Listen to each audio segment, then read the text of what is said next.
අයබෝවන් සුබ දවසක්. ඉතින් අදත් ඔන්න අපේ පන්තියේ ප්‍රැක්ටිකල් දවසක් නේද? එතකොට පහුගිය පන්තියේදී අපි කතා කරා රියැක්ටිව් ටයි ඇන්ඩ් ඩයි එකක් කොහොමද හරියට කරන්න කියන එකේ තියරි කොටස් ටික. ඊට කලින් දවසේ අපි කරා වැක්ස් ප්‍රැක්ටිකල් එක නේද? එතකොට වැක්ස් ප්‍රැක්ටිකල් එකේදී අපි කතා කරා ආය මතක් කරගමු. වැක්ස් ප්‍රැක්ටිකල් එකේදී අපි කරා මොනවද? Java නිර්මාණයක් කොහොමද අපි වැක්ස් කරන්නේ, Java නිර්මාණයක් වැක්ස් කරද්දී මොනවද තියෙන නීති ටික, එතකොට ෆුල් වැක්ස් එකක් කොහොමද කරන්නේ, එතකොට ෆුල් වැක්ස් එකක් කරද්දී බලාපොරොත්තු වෙන දේවල් මොනවද, එතකොට අපි මේ වැක්ස් එකේ ගුණාත්මකතාවය කියන්නේ මොකටද කියන කාරණා ටික එදා අපි කතා කරා සහ ප්‍රායෝගිකව කරා. එතකොට සිල්ක් බතික් එකක් කරද්දී, කටන් බතික් එකක් කරද්දී කොහොමද මේ ඉටි මිශ්‍රණ සකස් කරගන්නේ, මේ ඉටි මිශ්‍රණ වල වෙනස්කම් මොනවද කියන එක පිළිබඳවත් එදා අපි ප්‍රායෝගිකව මෙතන සිද්ධ කරා.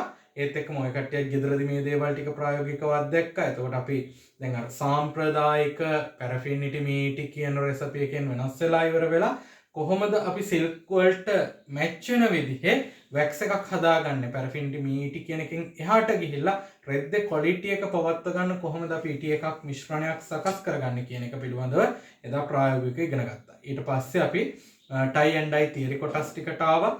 ටයි ඇන්ඩ් ඩයි තියරි කොටස් වලදී අපි කතා කරා සාම්ප්‍රදායික ක්‍රම මොනවද, නූතන ක්‍රම මොනවද, පුහුණු ක්‍රම මොනවද කියන දේවල් හැම දෙයක් ගැනම අපි කොටසින් කොටස හරියාකාරව තියරි කොටස් ටික අවසන් කරගත්තා. එතකොට මේ තියරි කොටස් ටිකේදී අපි ආයෙ කතා කරපු විශේෂ දේවල් මොනවද? ඔය කට්ටිය ටයි ඇන්ඩ් ඩයි එකක් කරද්දී ඇති වෙන්න පුළුවන් දෝෂ මොනවද? දැන් සමහර කට්ටියගේ ටයි ඇන්ඩ් ඩයි එකක් කරාම පාට ලස්සනට තියෙන ටයි ඇන්ඩ් ඩයි එක කරනකන් ඉවරයි. ඊට පස්සේ හේදුවට පස්සේ අර තියෙන පාට නැහැ. ටයි ඇන්ඩ් ඩයි කරද්දී තිබ්බ ලස්සන පාට හේදුවම නැහැ. ඇයි එහෙම වෙන්නේ කියන එක අපි කතා කරා. ඊළඟට අපි කතා කරා සුදු පුල්ලි රෝගය වගේ නේද? සුදු පුල්ලි රෝගය කියලා අපි නිකන් විහිළුවට කතා කරා, නිකන් සුදු පැච් වෙන එකක් තියෙනවා. හරි, ඒ ඩිෆෙක්ට් එක එන්නේ ඇයි?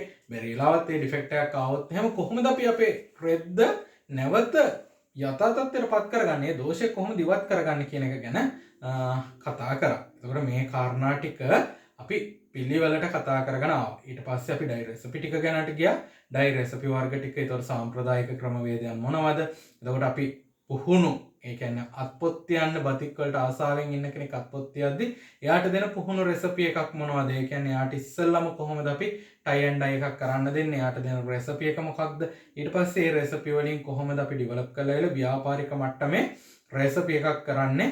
ඒ රෙසිපි එකේදී කොහොමද අපි තෙතමන ආරක්ෂණ ක්‍රමවේදයන් පාවිච්චි කරන්න කියන එක ගැන එහෙම අපි හරියාකාරව කතා කරා. තියරි කොටස් ටික සම්පූර්ණයෙන් එදා දවසේ අපි ඉවර කරා නේද? ඒතර අයිස් ටයි ඇන්ඩ් ඩයි කියන්නේ මොනවද? මේ හැම කාරණයක්ම රිවර්ස් ටයි ඇන්ඩ් ඩයි මේ හැම දෙයක්ම. ඒතර අපි කතා කරා ඩයි වර්ගෙන් ඩයි වර්ගයට.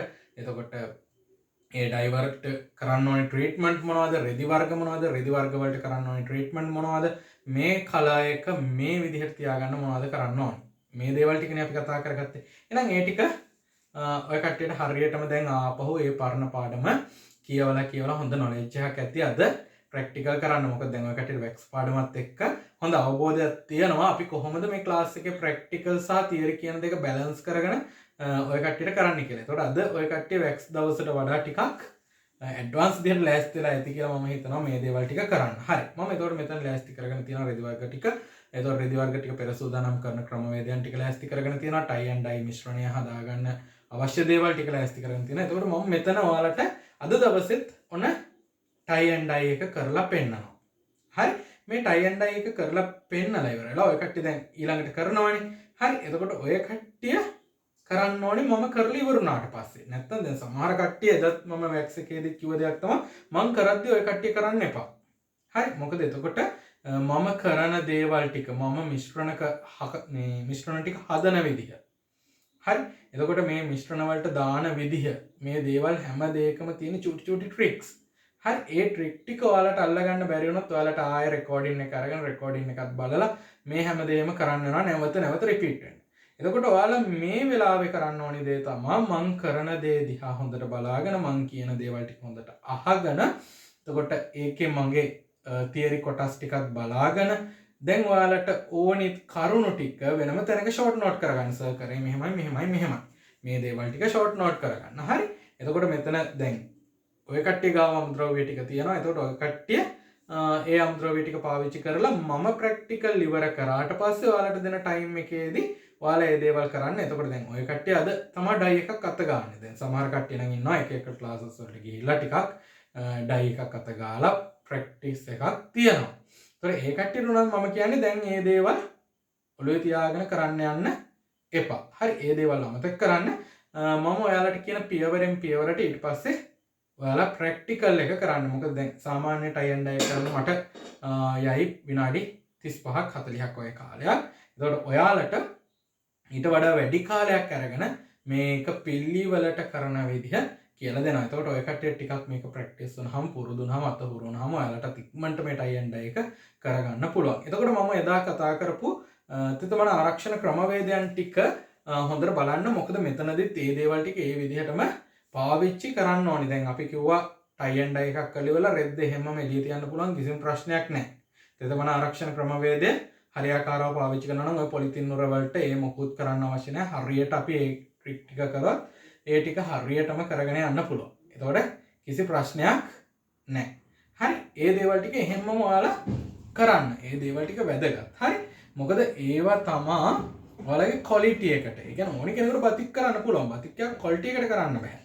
අන්න එතනයි තියෙන ප්‍රශ්නේ. හරි. ඩයි ටිකක් දිය කරලා රෙද්දකට දැම්මා කියන එක නෙමෙයි. දැන් ඔය කට්ටිය ගොඩක් අය ඉන්නේ එහෙම කරලා ආපු කට්ටියනේ. එතකොට ඔය කට්ටිය අත්දැකීම් ලබාගත්තා මේ ක්ලාස් එක ඇතුලේ කොහොමද අපි උගන්වන ක්‍රමවේදයත් එක්ක. එතකොට මේකේ තියෙන ආර්ට් එක සහ විද්‍යාව කියන දෙක හරියට ඉගෙනගෙන හරි දේවල් ටික කරමු. එතකොට ඔය කට්ටිය මොයිෂ් එක ප්‍රොටෙක්ට් කරගන්න ඉතින් මම නැත්තම් තෙතමනේ ප්‍රොටෙක්ට් කරගන්න එක හරියටම කරන්න ටයි ඇන්ඩ් ඩයි එකේ ආයෙ ෆික්සර්ස් දාන්න අවශ්‍ය නැහැ. ඔය ටයි ඇන්ඩ් ඩයි වලට ෆික්සර්ස් දාන්න අත්‍යවශ්‍ය නැහැ. හරි. ඉතින් අපි සාම්ප්‍රදායිකව දාන කට්ටිය දානවා. ඉතින් අපි මේ මෙතඩ් වලදී එහෙම දාන්න අවශ්‍ය නැහැ. එහෙනම් අපි එහෙනම් අර යන පුහුණු ඒවා ටික අවශ්‍ය නැහැ. ව්‍යාපාරික මට්ටමේ ටිකෙන් පටන් ගමු. ව්‍යාපාරික මට්ටමේ ටයි ඇන්ඩ් ඩයි රෙසිපි ටිකෙන් අපි පටන් ගමු. ඒ ටික හරියට එහෙනම් දැන් කට්ටිය ලෑස්ති වෙන්න බලන්න. මම මේ ටික ලෑස්ති කරගෙන දැන් ඔයාලත් එක්ක මේ ප්‍රැක්ටිකල් එක කරන්න. එතකොට බලා ගන්න මුලින්ම. හරි. ආයෙත් කියන්නේ බලා ගන්න. අඩුපාඩු තැන් ටික හදා ගන්න. ඊට පස්සේ ඔයාලට විශේෂයෙන් සඳහන් කරගන්න ඕනේ කරුණු ටික විශේෂයෙන් සඳහන් කරගන්න. ඒ ටික ලස්සන්ට පිළිවෙලට කරගෙන යන්න. එතකොට ඔයාලට කිසිම ගැටලුවක් නැතුව මේක කරගන්න පුළුවන්. හරි. එහෙනම් වැඩි කතා ඕනේ නැහැ. දැන් මේකදී අපි පහුගිය සාරාංශය කතා කරා සහ ගන්න දේවල් ටික අපේ නෝට් ළඟ තියෙන කට්ටියට මේ කියපු දේවල් ටිකට ටක් ගාලා මොනවද කිව්වේ කියලා මේ වෙන්න පුළුවන්. නැත්නම් සමහර කෙනෙකුට මේක නිකන් කතාවක් විතරයි. අයියෝ මේක කයියක් කියලා හිතෙන්න පුළුවන් නේද? හැබැයි කරුණු ටික මොනවද කියන එක ක්ලාස් එකට ආපු ළමයි දන්නවා. බතික් ගැන දන්න කට්ටිය දන්නවා. එහෙනම් හරි. අපි එහෙනම් යමු ප්‍රැක්ටිකල් එකට. ඔය කට්ටිය එහෙනම් බඩු ටික ලෑස්ති කරන් පැත්තකින් තියාගන්න. නෝට් පොත් ළඟට ගන්න. මම මෙතන ප්‍රැක්ටිකල් එක එහෙනම් කරන්නම්. හරියට ඔය කට්ටිය මේ දේ දිහා බලාගෙන ඉන්න. රයිට්. එහෙනම් යමු අපි ප්‍රැක්ටිකල්